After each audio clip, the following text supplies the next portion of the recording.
Welcome to ENT student for understanding. So this is the page concept we are trying to introduce so that we can understand the anatomical description properly. Medial, lateral, superficial, deep, superior, inferior can be understood with this page concept. Lateral pterygoid muscle is a key muscle of the infratemporal fossa. Seeing that key muscle of the infratemporal fossa, we must know the layout of this muscle. So once if we take the lateral pterygoid muscle, which is supplied by the anterior division of the mandibular nerve. So anterior division of the 5-3 mandibular nerve, you can take it like that. So that is a nerve supply. It has got upper smaller head and lower larger head. The origins are like upper smaller head, this is the lesser wing and this is the greater wing. The origins are like infratemporal surface of the crest of the greater wing of the sphenoid. So that is smaller head is hanging in the infratemporal fossa from the greater wing of sphenoid infratemporal crest. Lower one is the larger head. So lower one is the larger head, lateral surface of the lateral pterygoid plate of the sphenoid bone. So this is the sphenoid bone, greater wing, lesser wing. This is the lateral pterygoid plate. From here it is getting originated. Insertion, upper and lower, these both heads, they move backwards and lateral. Backwards and lateral, they meet to form a thick tendon which they get attached to the pterygoid fovea. Pterygoid fovea, that is in the front of the neck of the mandible. This is the neck of the mandible, front of the neck of the mandible. And they also form the articular disc of the temporomandibular joint, especially the medial side, articular disc of the temporomandibular joint, medial side. If you take structures superficial, so this is the lateral pterygoid at this plane. So once you are coming laterally, lateral to the lateral pterygoid, you are coming laterally. What are the structures that can be observed? That is, number one is the ramus of the mandible will be there. The masseter muscle will be there, so which is getting inserted towards this angle of the mandible, and tendon of temporalis muscle which is getting inserted to the coronoid process, right from the temporal fossa to coronoid process, and superficial head of the medial pterygoid. So this lateral pterygoid goes in between the superficial and deep head of the medial pterygoids. So this is the superficial head of the medial pterygoid. If this is the superficial head of the medial pterygoid and this is the larger head of the lateral pterygoid, this becomes the deep head of the medial pterygoid. So deep head of the medial pterygoid is here, and above that is the superficial head. If you come laterally, you will have it. And once again, if you take the structures lateral to the particular lateral pterygoid, you can take this maxillary artery branches like temporal and masseter branches. So they go to the temporal muscle, and masseter also they go like that. So you can remember as MATM, okay, so which is a temporal branch and a masseter branch of the maxillary artery.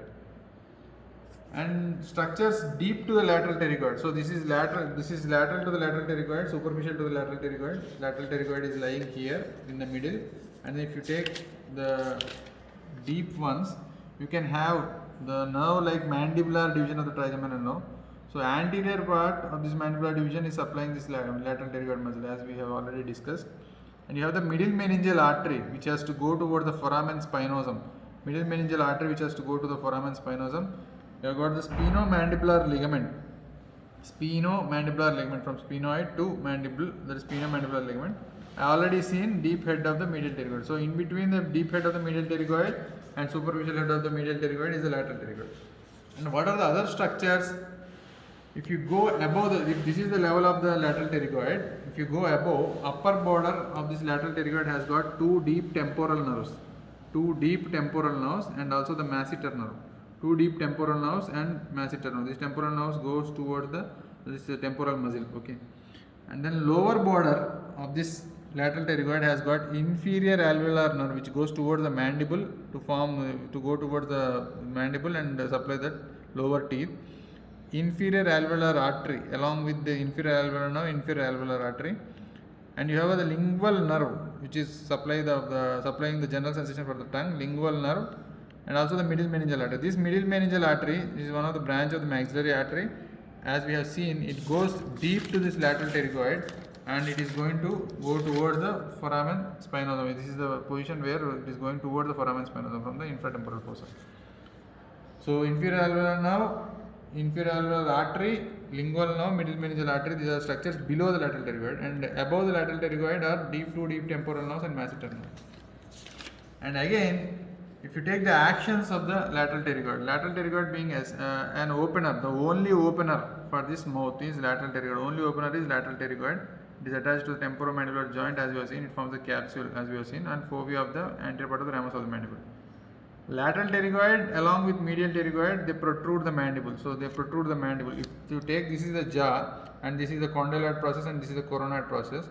So lateral pterygoid is lateral, medial pterygoid is medial. So lateral pterygoid is the opener. This is the opener. If you take the lateral pterygoid, which is attached over here on the fovea of the ramus of the mandible and also temporomandibular joint, it opens the mouth. Lateral pterygoid is the mouth opener, and along with medial pterygoid, it causes side to side movement like this, and also protrusion of the jaw. So side to side movements and protrusion of the jaw by means of medial pterygoid and lateral pterygoid. So side to side movements and protrusion by means of medial pterygoid and lateral pterygoid. Opening of the mouth by means of lateral pterygoid only. Opening of the mouth by means of lateral pterygoid only. It is attached over here, it is open like this. And as we know here, the lateral pterygoid lower head, which is the larger one, which is passing between the medial pterygoid, in between the medial pterygoid. So this is one medial pterygoid, medial pterygoid one head, and this is the medial pterygoid other head. In between is the lateral pterygoid, as you have seen in this particular picture. To understand properly, the articular disc of this particular temporomandibular joint is formed by the tendon of the lateral pterygoid. And to say about the gap between the two heads, the lateral pterygoid has got two heads, upper smaller head and lower larger head. In between them, what passes is the maxillary artery. Of course, this maxillary artery is divided based on this lateral pterygoid only. Maxillary artery passes towards the pterygomaxillary fissure, pterygoid plates and maxilla bone, that is pterygomaxillary fissure, and it goes towards the pterygopalatine fossa to distribute. You have also got the buccal nerve, which supplies the skin and the cheek. Buccal nerve of mandibular division, that is the skin and cheek, is supplied by this buccal nerve. So these two you can remember as maxillary artery and buccal nerve, MB, maxillary artery and buccal nerve, which pass between the upper head and lower head of the lateral pterygoid. Thus, the lateral pterygoid muscle, which is the key muscle of the infratemporal fossa, can be understood just like that. So go deep to it: mandibular nerve, middle meningeal artery, sphenomandibular ligament, deep head of the medial pterygoid. Go superficial to it, you have got this ramus of the mandible, masseter muscle, tendon of temporalis muscle, and superficial head of the medial pterygoid, maxillary artery, temporal and masseter branches. And above it will be the deep temporal nerves and masseter nerve, and below it will be the inferior alveolar nerve and artery, lingual nerve, and middle meningeal artery. And rest all is understood. Thank you very much for watching ENT student. Page concept or book concept to see the strata of the anatomy while dissection. We get, when you are putting a blade like this, you are dissecting it like this, and you pass the structures. If you go deeper and deeper, the upper structures will be these and lower structures will be this, and this is the origin and insertion. And if you go still deeper in the dissection, you go for the mandibular nerve, middle meningeal artery, sphenomandibular ligament, deep head of the medial pterygoid. Thanks for watching ENT student for page concept of head and neck anatomy.